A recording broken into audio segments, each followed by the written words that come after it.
The standard explanation is straightforward. In the second half of the 19th century, cities across Europe and North America began constructing railway terminals to accommodate growing passenger traffic. Industrial expansion was driving urbanization. People were moving. Cities needed infrastructure. The terminals were built to meet that demand. That explanation is clean, logical, widely accepted, until you look at the numbers. Because the terminals that were built in this period were not sized for the populations that existed at the time of construction. They were sized, in many documented cases, for populations 2, 3, sometimes 4 times larger than what any city actually held. And not by small margins. The mismatch, when measured directly from architectural records and census data available in those same decades, is not a rounding error. It is a structural pattern. This video explores historical interpretations and unanswered questions found in existing records. It does not present definitive conclusions. Let's begin with what the records actually say.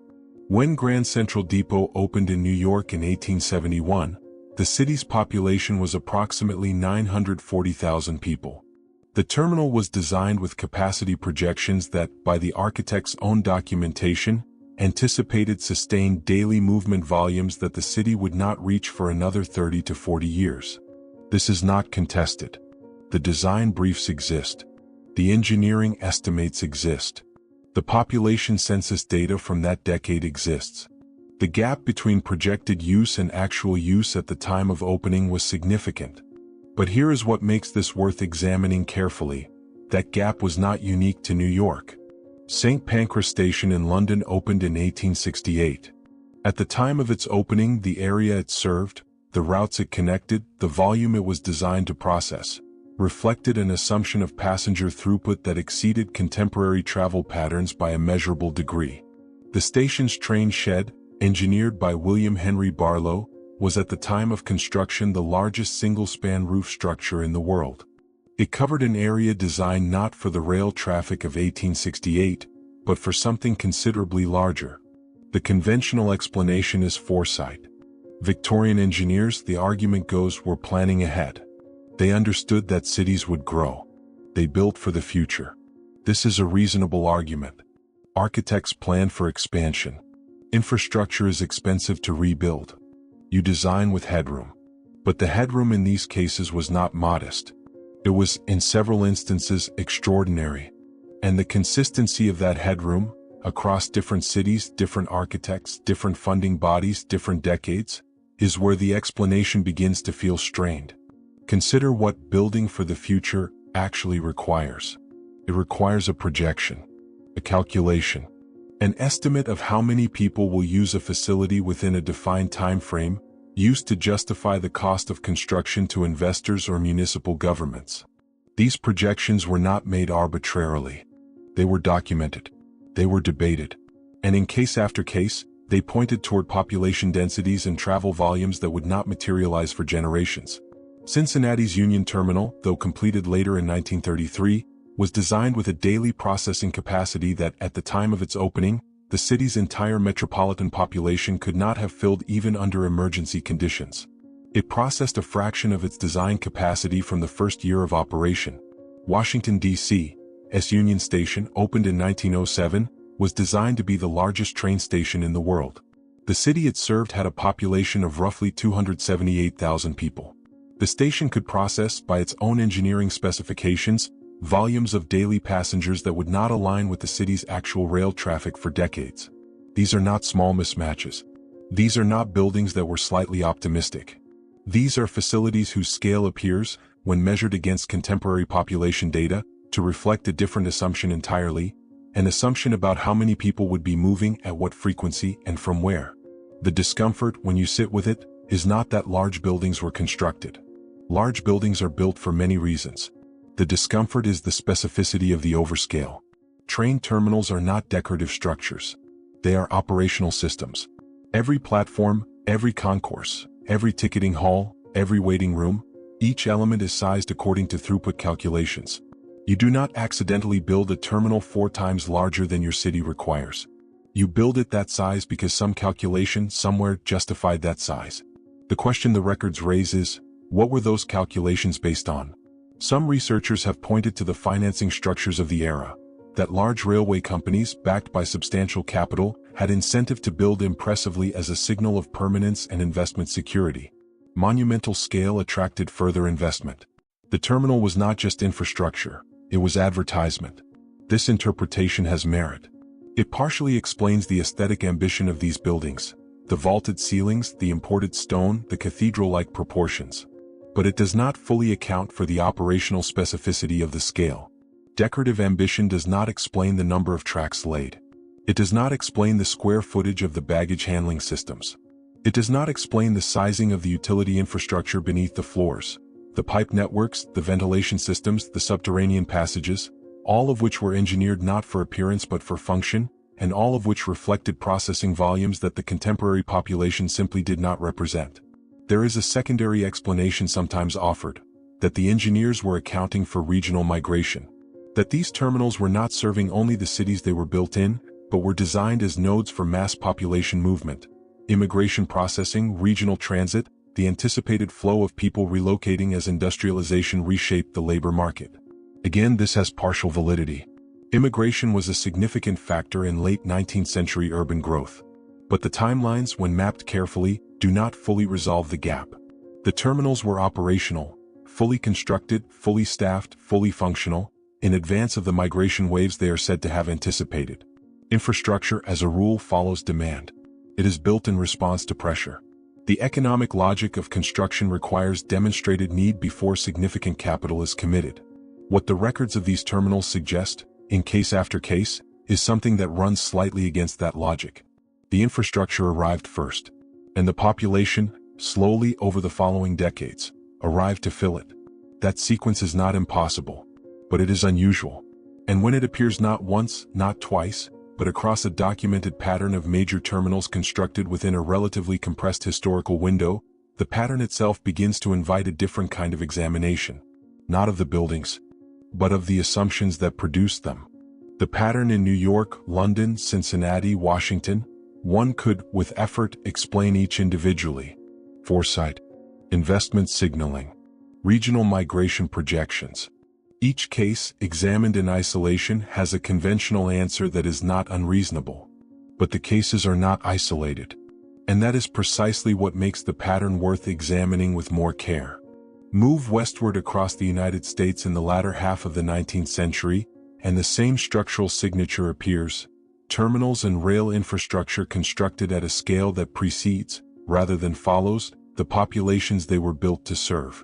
Kansas City's Union Depot, opened in 1878, was designed with a processing capacity that its regional population could not have required at that time.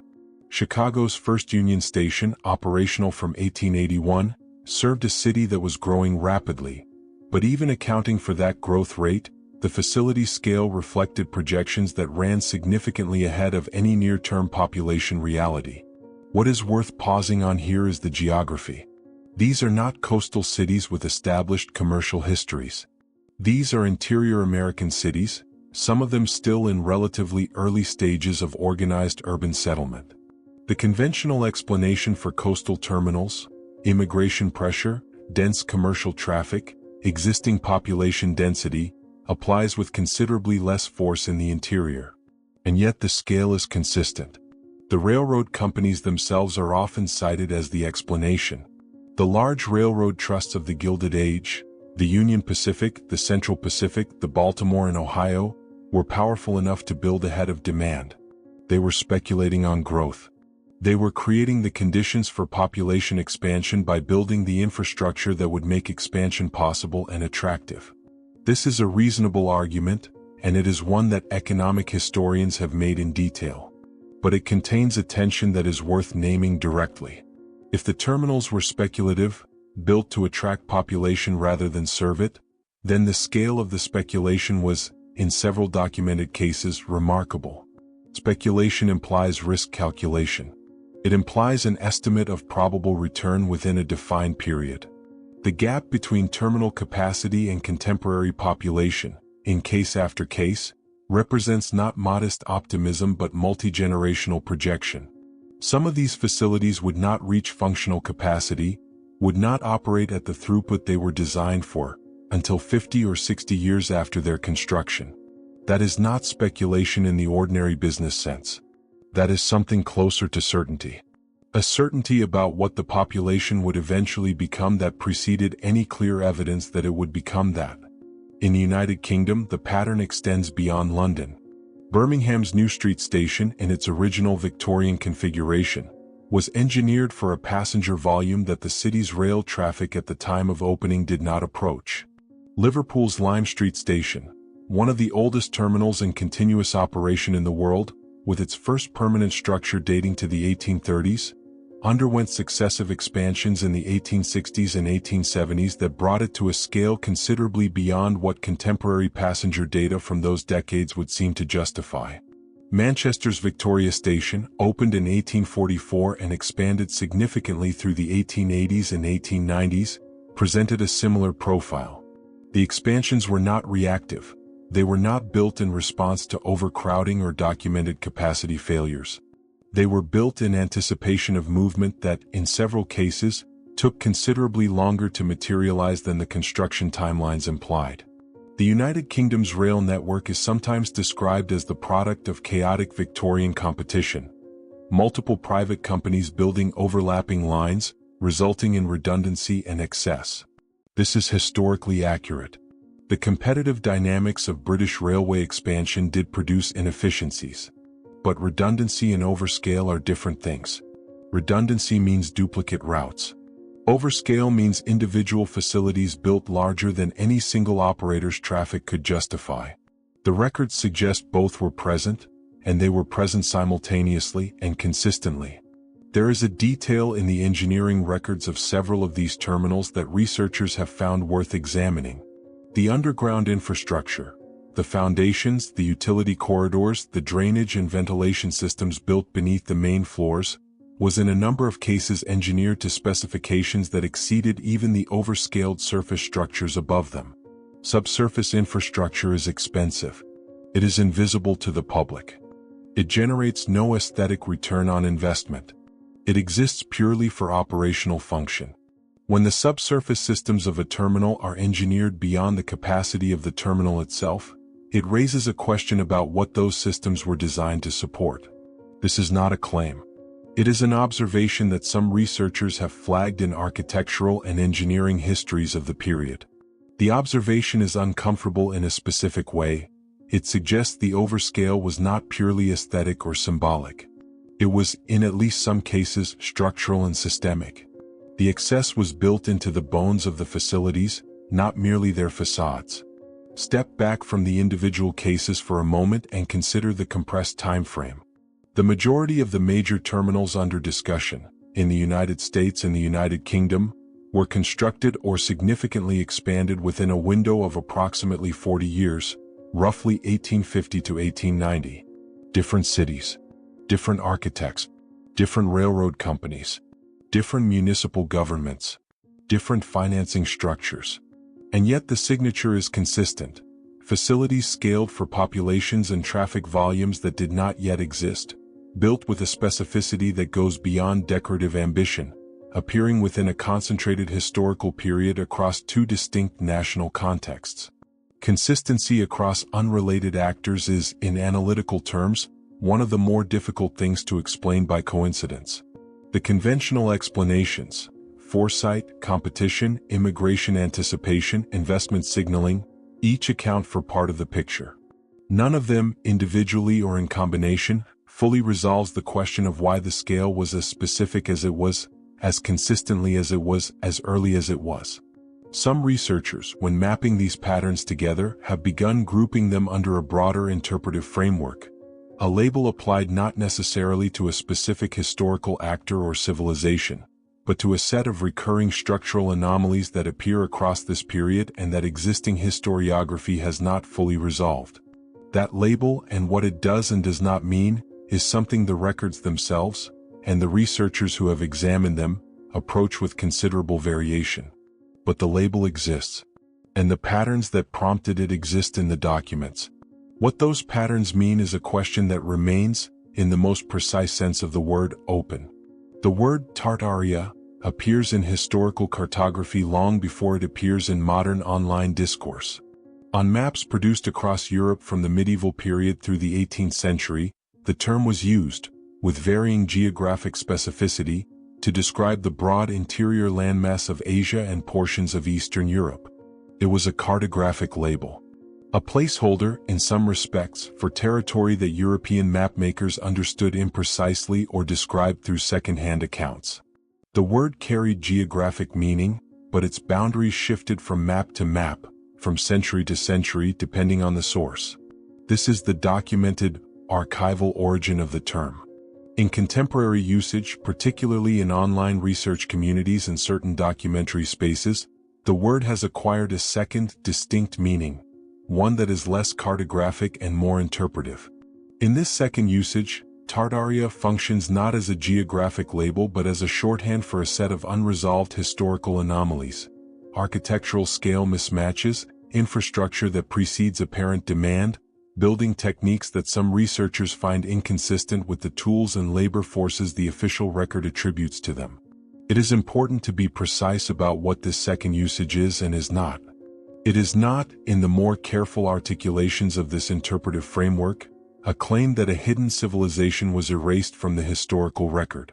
Some presentations online do make that claim, and they make it with a certainty that the underlying documents do not support. But those more dramatic versions are not the only way this interpretive territory has been engaged. Some researchers, working from architectural histories, engineering records, census data, and municipal planning documents, use the Tartaria label simply as a convenient marker for a cluster of questions that existing historiography has not, in their view, fully resolved. The label in this usage is a filing system, not a conclusion. One interpretation is that the anomalies we have been examining, the overscaled terminals, the subsurface infrastructure, the compressed construction timelines, reflect a period of historical transition that is more complex than the standard narrative captures. That the 19th century, particularly the mid to late Victorian period, involved a reorganization of population, knowledge, and institutional structure that left material traces which our current frameworks are not fully equipped to interpret. Another interpretation is more conservative, that the anomalies are real but explicable, and that the explanations, while individually insufficient, combine into an adequate account when examined with enough granularity. That the pattern is a coincidence produced by overlapping economic forces, and that the discomfort it generates is a product of hindsight, of looking at historical decisions through a modern lens that expects precision where Victorian practice routinely operated on instinct and ambition. Both interpretations are held in good faith by people who have examined the same records. What neither interpretation fully resolves is the question of specificity. Ambition, instinct, and economic competition can explain large buildings. They can explain redundant rail networks. They can explain terminals that were somewhat oversized. They explain less cleanly the operational precision of the overscale. The fact that the excess capacity was not distributed randomly, not located primarily in the visible public-facing architecture, but was embedded repeatedly in the functional infrastructure beneath and behind the public space. In the platforms, in the track configurations, in the utility systems, in the load-bearing specifications. These are not the elements of a building that an investor inspects. These are the elements that an engineer designs according to a specific operational requirement. And those requirements, in the documented cases we have examined, pointed consistently toward a throughput that the contemporary world could not provide.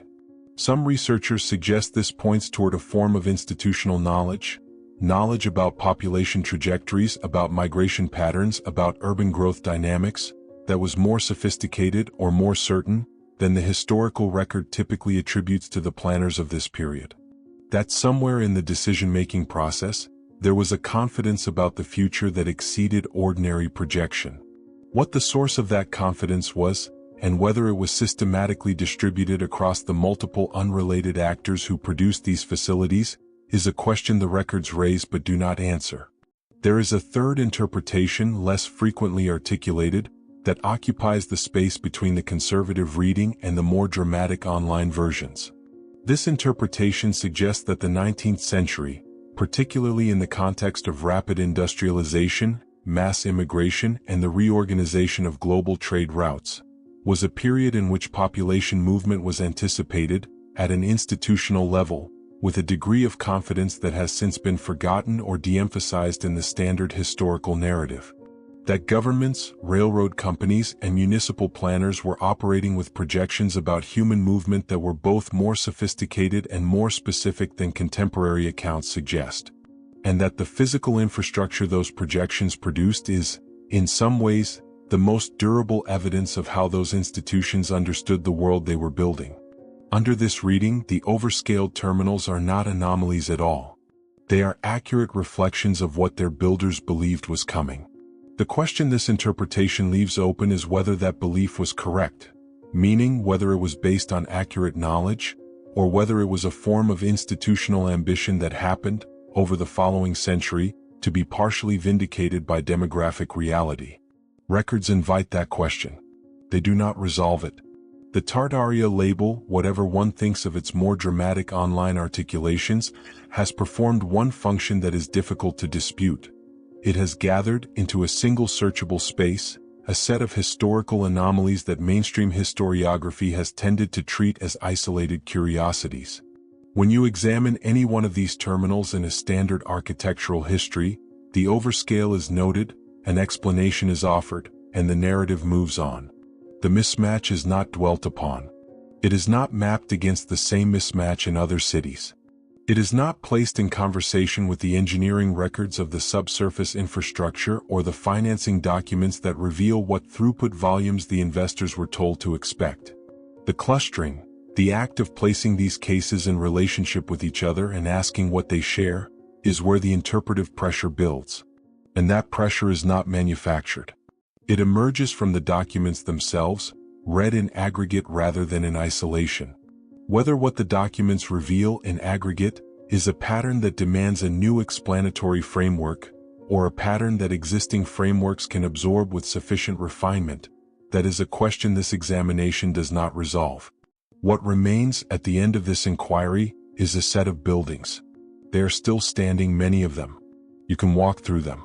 You can look at the platforms, the concourses, the vaulted ceilings, the utility corridors that run beneath. You can read the engineering specifications in the archive. You can look at the census data from the decade of their construction and perform the calculation yourself. The gap between what was built and what the population of that moment required is not a matter of interpretation. It is arithmetic. What that arithmetic means, what decision, what knowledge, what confidence produced it, is where the interpretive frameworks diverge and where the records for now go quiet. Some questions, it turns out, are most honestly left in the form of questions. The terminals remain. And the population that was always assumed to be coming has still, in some of them, not entirely arrived.